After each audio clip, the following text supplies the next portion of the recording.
morning. Hello to everyone. My name is George D. Leach.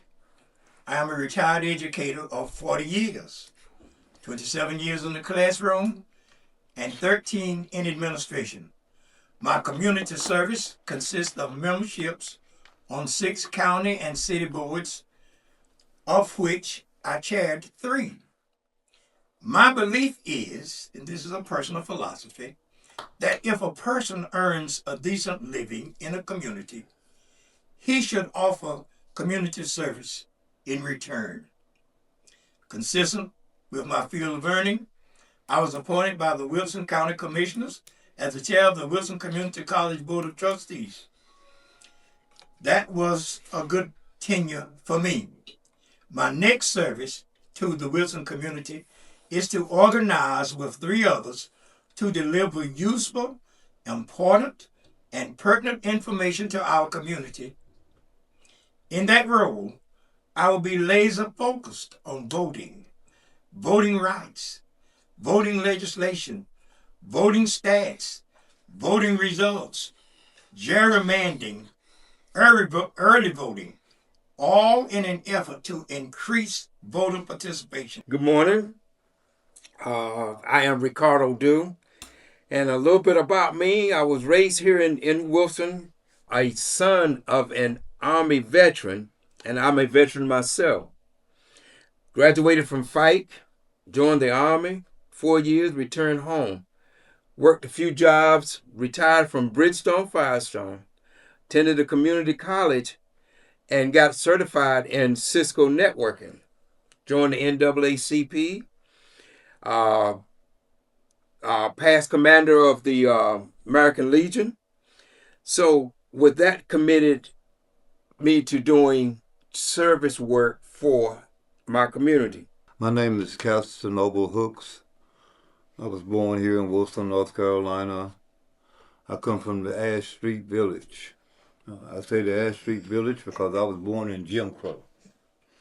I was born in Jim Crow, and during my teenage years we integrated, or some might say disintegrated. And as a teenager, I remember even the songs on the radio would say things like, "Say it loud, I'm black and I'm proud." We learned to strive for excellence. Taking the example of the teachers that taught at Darden High School, it was a time in which black excellence was expected. Although we didn't have much, we made much of what we had. For work, I worked at the Reed Street Community Center. There, with the help of Wilbur Washington, we formulated a program called TYTD, Today's Youth, Tomorrow's Dreams, in which we exposed disadvantaged youth to opportunities in which they otherwise wouldn't have. And what I saw in doing that was that it uplifted the spirits of these individuals in the same way in which the village had uplifted mine. And so I chose at that moment to make that my life work.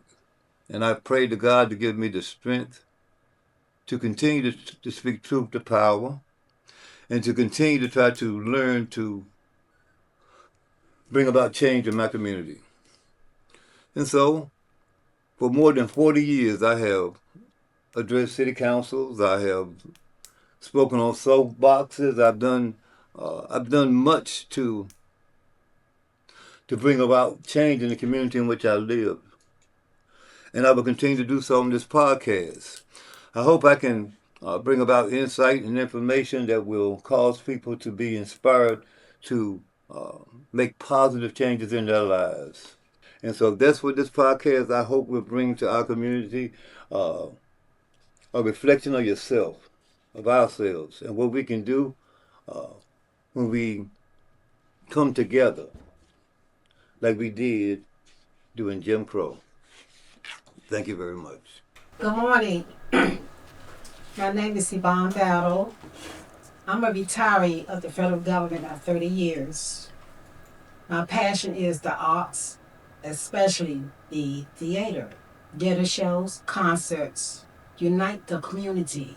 To share my passion and theirs to produce and hone everyone's skills. Listen to my colleague, their views, and share my view, and being open-minded where we collaborate. Thank you. All right. We got a lot of stuff when we get into it that the public needs to know. No, yeah. And that in and of itself should create a desire for change and to hold the city accountable for the things that. But right now, I wanted to have an opportunity to ask the city manager, current city manager, how? Well, first from the finance officer, how much of Wilson County and city tax money has gone into the new stadium? All right.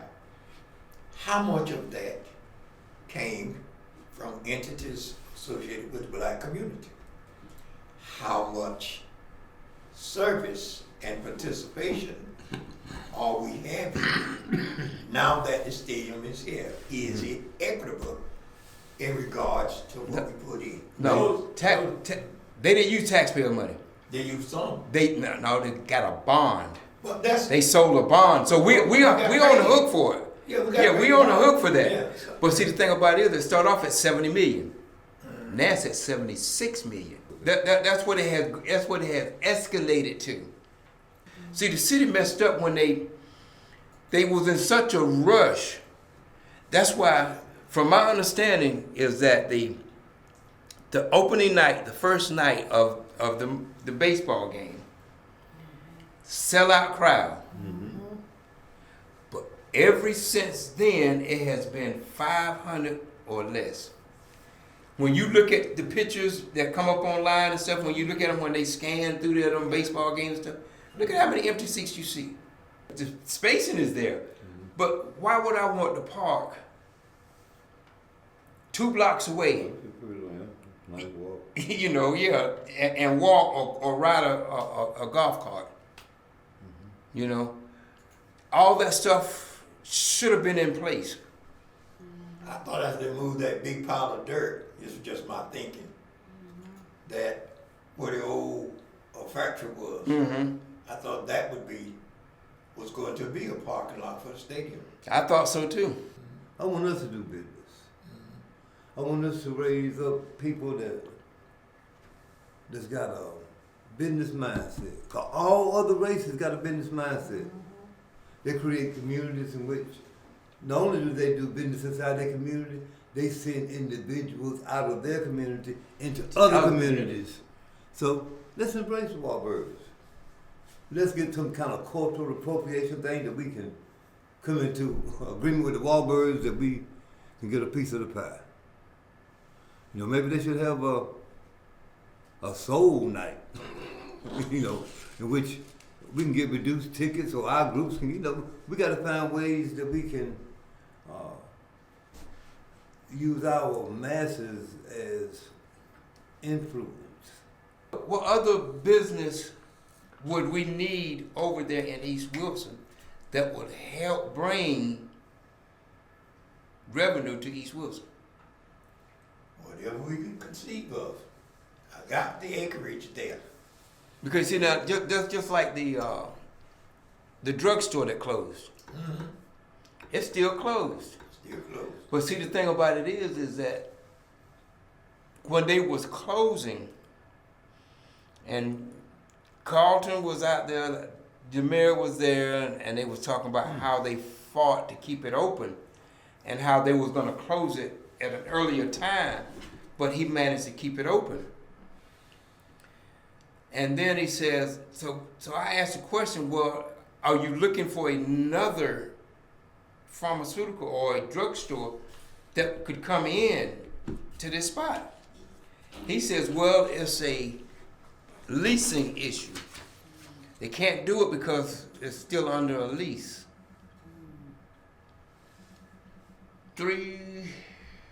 6 months later, I struck an idea of opening up a training center. I said, okay, that'll be a good spot. I ran down the people, and do you know that that place, since it's been closed, has been leasable? They will lease it. Since the day it closed, it was leasable. Well, Bill swore out we couldn't afford to pay that lease, according to Bill. How much did he say? How much He didn't lease? say how much it was. Well, then, okay. So why would Carlton say you can't lease it, and then Bill say you can lease it? Yes. See, that's what I'm saying. I mean, how did he know what people can afford? Yeah, in your pocket. Well, it's a building sitting there, and it should be usable, and the owner or owners should be amenable to some type of enterprise in the African American community, including African American ownership, management, participation. I'm not so disheartened by the attack on the voting rights of law, because I've always seen law as rules put in place to control the movement of minorities. The laws were never meant to control white behavior. Laws came out of black codes. Now, since the topic today is voting and how the law relates to voting and us, let's start from the beginning. Okay, they didn't want us to vote to start with. Okay. Okay, so they gave us freedom, they gave us the right to vote. Then they took it back. Okay, in 1898, North Carolina did something that was never been done before. They decided to run a white supremacy campaign in which they said that a black has no rights that a white person has to respect in any way. And from 1898 to 1964, when I was, in 1865, when I was 14 years old, blacks were forbade the right to vote in North Carolina, even after fighting in a civil war to give us rights and freedoms. You know, we died and let's move it up to more modern times. Let's talk about that felony law you were talking about. Now, to ensure the fact that in the future we don't vote, there are more blacks in prison now than there were on the plantations during slavery. 80% of the products that we found on the shelves of the stores come out of prison. Slavery ain't gone nowhere. Okay. And what the voting right shows us is that making America great again is to make America a land for white only. While I will continue to vote and use voting as a tool by which to bring about changes, I ain't putting all my eggs in that basket. Mm-hmm.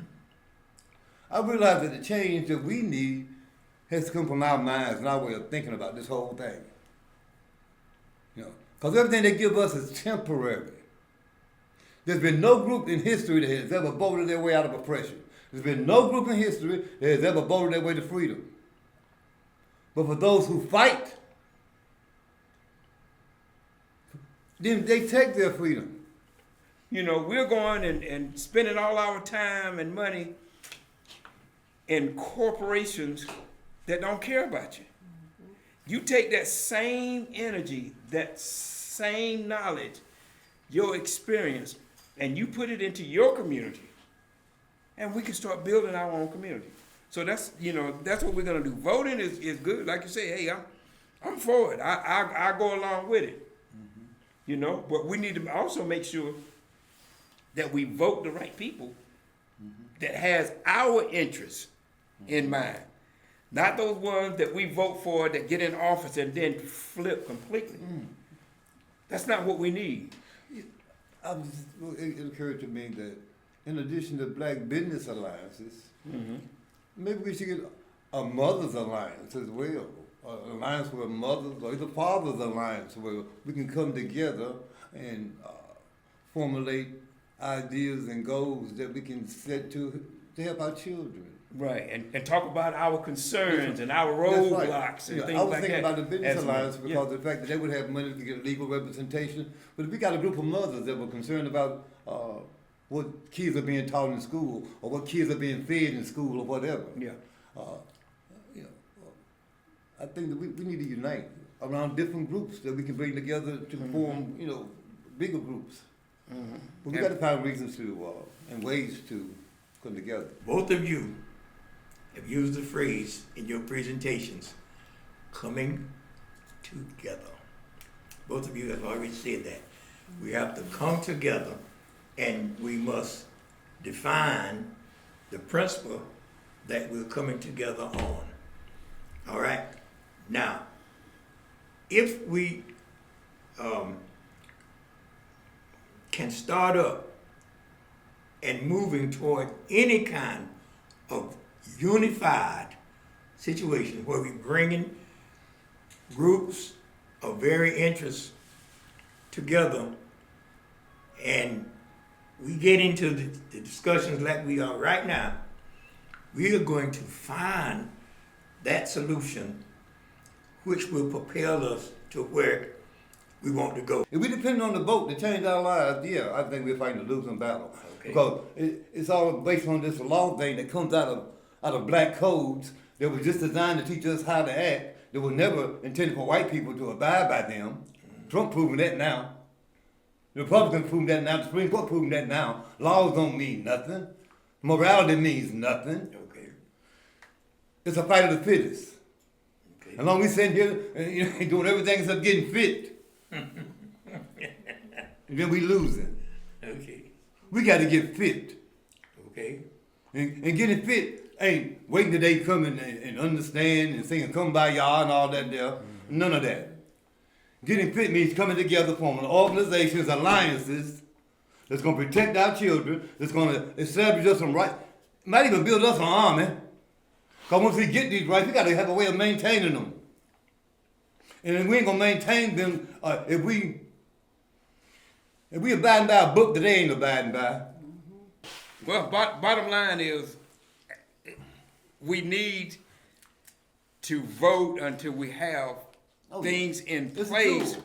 to make that change. It's a tool we So can use. yeah. It's a So tool. don't all the discussions that we've had and our own opinions I'm a still boils down to the vote. one thing, I'm glad and that we is put we it- definitely need to get out and vote. I'm glad we didn't put it in the trash can. Oh yeah. Yeah. Let's not let it become the trash no, the no, trash bin of history. It's a tool. Yeah, It's a tool. Exactly. Exactly. You can't let that be the only thing in your best. Exactly. And those that vote, when you vote these people in, and they're not doing their job, Vote 'em out. believe it or not, you don't have to wait until the next election to put them out. Vote them out. That's right. You don't have to wait till the next election. Call You for can the put them out. referendum and vote them out. You can put them out. Just start. You can put them out there. Well, that- Recall. A recall That's election. part of the education that we need to inform the people of. Yeah. You ain't got to sit there and suffer with them. Get together. Put out your petition. Your Get man the told number me of people you they- need. Put them out. There's something established for Wilson's new emerging economy they got coming in with the new population. They anticipate 10,000 people coming here in the next 5 years. 10,000 people moving here in the next 5 years. Yeah, but it took them 5 years to get 300 people. Yeah, but now they got infrastructure for them. Because they ain't have no infrastructure without them. Yeah, because they're getting ready to build another fire They're station doing all kinds of stuff. because of that. All But kinds. But it's new money coming in here. That's why we need to resegregate around the understanding of the 2030 plan and all that. It would be nice if I educated people with reading them plans and to try to glean some stuff out of those plans for the community, not for individuals, not just for individuals, but for community-minded. I wish Gene Cox would come back.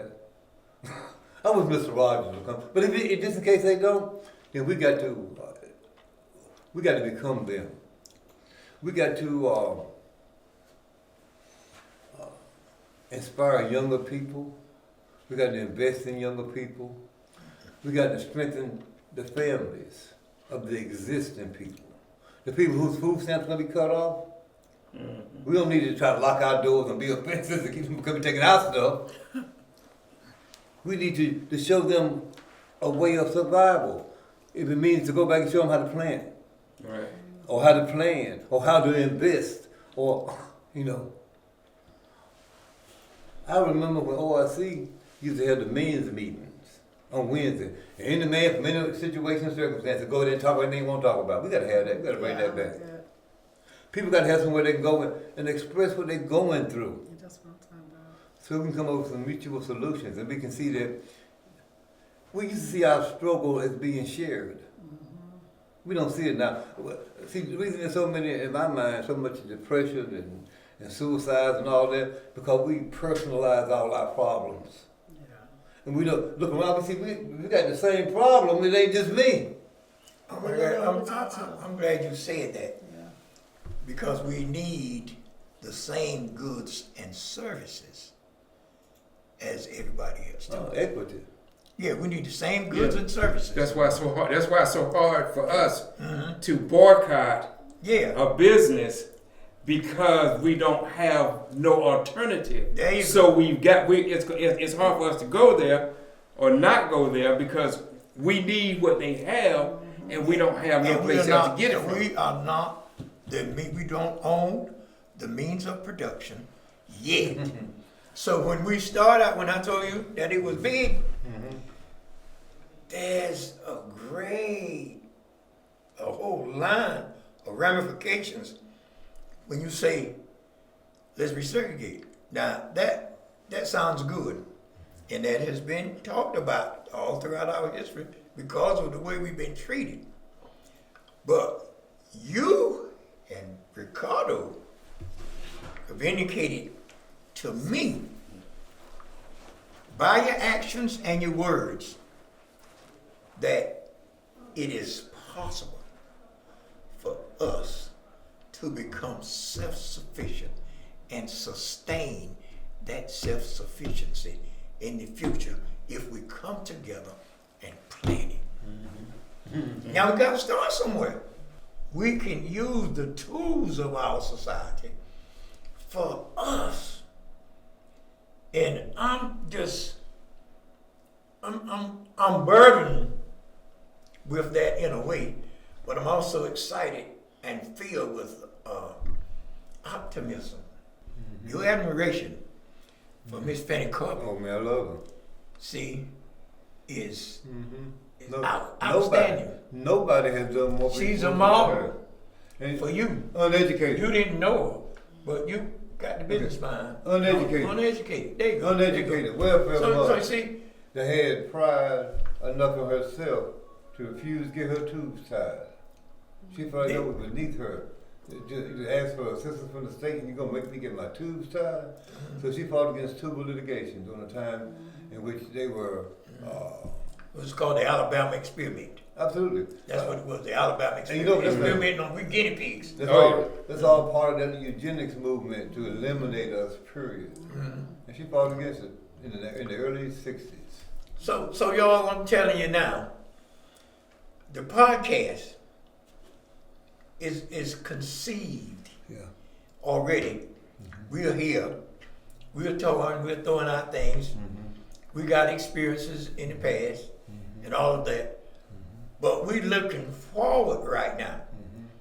And economics got to be our focus. How we can better, not just ourselves, or somebody else say, don't be selfish and get it all for yourself now.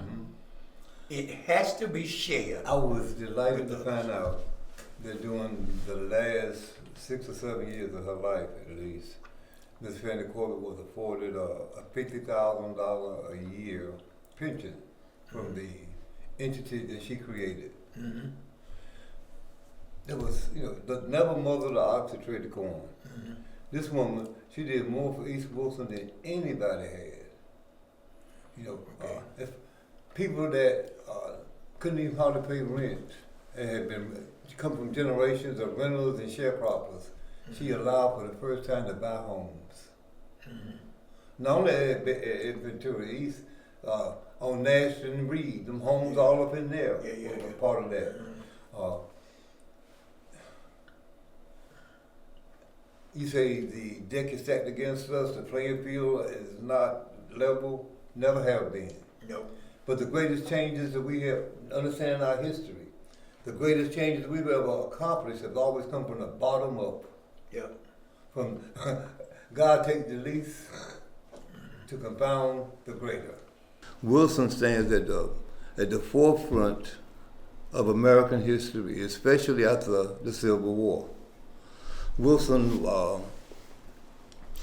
developed as really, especially East Wilson, developed as an experiment by North Carolina's richest black man during his lifetime, Sam Vick. Yeah. And many of the houses and structures that we see to be shotgun houses and in total disrepair and look like nothing, these things were built because of the fact that at the turn of the century, America's economy was shifting, and Wilson was ideally placed to be the benefactor of the newly #1 crop in America, which was going to be tobacco. Wow. And Wilson became America's largest few-cured tobacco manufacturer. It was the largest manufacturer of few-cured tobacco in the world. This is a fight we got to fight, and especially now. We got to go back to knowing history is very important. We can't act like we're coming up with some new ideas. We got to look back in the past and find out what worked and apply it now. We got to learn how to plant. We got to learn how to sow. Mm-hmm. We got to learn how to cut a chicken. And so many young people don't know how to cut up no chicken. Right. Oh. You know, yeah. Old people too. You know, because so much has been erased from us that we can put back. Yeah, but it won't. I don't think it was so much erased by anybody but us. We erased our own because when integration came and we could go into these stores, we can go into the restaurants, and we could do all of that, then we felt like, hey, we've been to the mountaintop, you know? So therefore, we didn't have to worry about what we already had. Mm-hmm. We need to worry about what we got in front of us right now. Mm-hmm. And so that's why that a lot of stuff that we did back then that we need to start doing now was erased by us. Not by white supremacy, not by nobody but us. Bamboozled, hoodwinked. There you go. You know, we were fooled. We were convinced that white ice is better than black ice. We stopped going to black stores. Yeah. I remember as a kid when I crossed 301, heading down Nash Street. Before I got to the railroad track, I would have passed 100 black businesses. 100. Now I don't pass one. I passed football. Yeah. And I passed 4 or 5. And the barbershops. Up at 5 or 6. You're right up in there. And these are the young guys that are progressive. Kudos to them. We done stopped even selling out of our houses, and that's how many of us made it to start with. Mm-hmm. Yep. We got to start loving each other. It's basic. It's basic what we got to do. Yeah. Everything's competitive. We got to become competitive too. Yeah. And it's going to start with us unifying, loving ourselves. That's right. It's got to start in your household. Then it got to start on your street. Mm-hmm. Yeah. Then it can be in your neighborhood. Yeah. Yeah. But you talk about growing your own, and all that. But see, people need to understand that you're not necessarily talking about individual person coming to grow your own food. Some people can grow it in their backyards, some people don't, they can't. But what they need to do is that you have all these black farmers out here that's growing these things already. Mm-hmm. And they need resources. They need money to help them continue with that. Mm-hmm. So, we find these black farmers, they got, they're growing all the vegetables. They're growing chickens, they're growing cows, they're growing, pigs. We need to go to them and say, hey, look, let me buy something. Let me buy a pig from you, He can dress that pig for you. and everything else. So those are things that you already have. Those resources are already out there. It's just that people think that when we talk about we got to learn how to grow your own and all of that, they think it's an individual thing. They think that every house on that street need to know how to go and plant a seed and grow. It's not necessarily every single person or every single household needs to do those things. We need to work together, live together, and let those who know how to do these things, let them do these things, and we continue to support them. So then we're still not going to be left out if they cut the food stamps. If they close the grocery stores, okay, close them. We got farmers that we buy our stuff from anyway. And we know what it is. We know there's no chemicals on it. We got to start back seeing ourselves as being part of a village, of a community. And when a child comes into contact with you, then that becomes your child. When an old person comes in contact with you, that's your granddaddy. Yeah. And that's how you got to treat them. And that's what you got to do for them. Some people say, I don't meet no strangers. You shouldn't see no stranger, especially if they look like you. And the God you serve should look like you. He should look like you. I know we know God is in us. Oh, yeah. Because if God wanted us, we would have been gone. American blacks are the only people in the history of recorded time that have been under oppression for more than 500 years. We've been through more than any. The Jews talk about the Holocaust. It's laughable when you compare it to what the black experience has been in this country. But they don't talk about And it. continue to be. Look at what this man doing right now. He's making it possible for businesses to put up the white and colored signs again. Yeah. They can go back to discriminating. Yeah. They can segregate. They can say, I don't want, no, ain't no black people coming in here. Yeah. Which I would love to see them signs again, because they don't know where to go. I love those signs. I did this. I'm hoping that we can have a discussion about what has transpired at the city council, not necessarily just these things, but anything that has transpired. And Ricardo and Cass, you two have participated in all of it. The new makeup of the council has really created activity that I find to be positive for all citizens in Wilson. Recognizing the Hispanic community and their plight as it relates to ICE. Also shine light on the fact that ICE ain't treating us good either.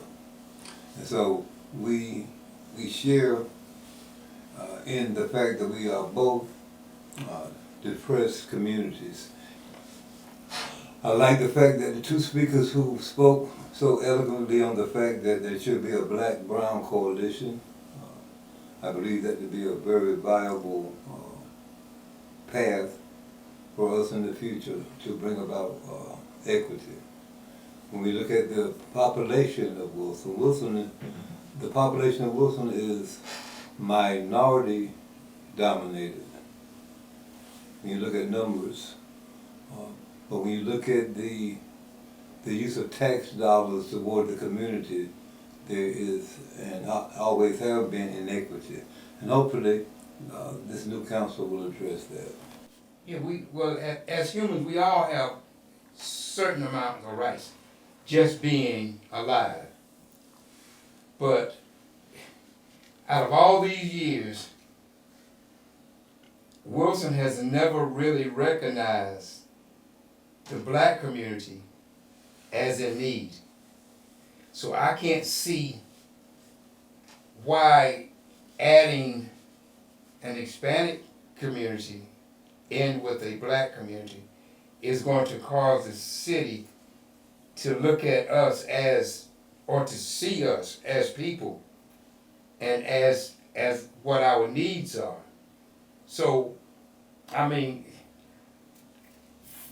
people, I love people, period. You know, it doesn't matter whether you're black, white, Hispanics, or whatever. But for me, a black and brown coalition is not going to solve anything for us here in Wilson. The fight is really economic more so than racial. And so when I look at communities, I look at depressed communities, and the most of the depressed communities, not only in Wilson but in this country, are black and brown. And so my fight is with the black and brown people, understanding and realizing that it's us.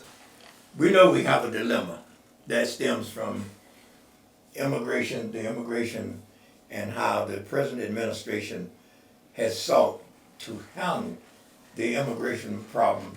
But his method was so drastic and so contrary to rights of the people and constitution and laws and everything else.